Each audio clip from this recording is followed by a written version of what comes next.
This is Maggie B coming to you from the Gifting Suites here at the SLS, and I'm joined with Mr. Omar Benson Miller. How are you? I'm great. I'm hanging out, getting free stuff, trips. God is good. Omar, congratulations on CSI Miami. How's that going? It's great. This is a phenomenal experience. It's new to me. Doing TV is new to me, and the impact of a hit show is very new to me. Very strange. People really like the show. Yeah? I'm just happy that they accepted me because I'm new, you know? Now, do you have any film projects in the works?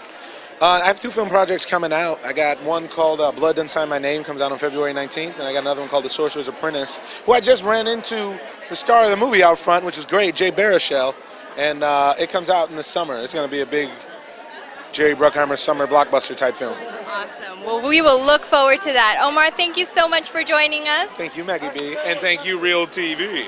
This is Maggie B signing off for Real TV Films.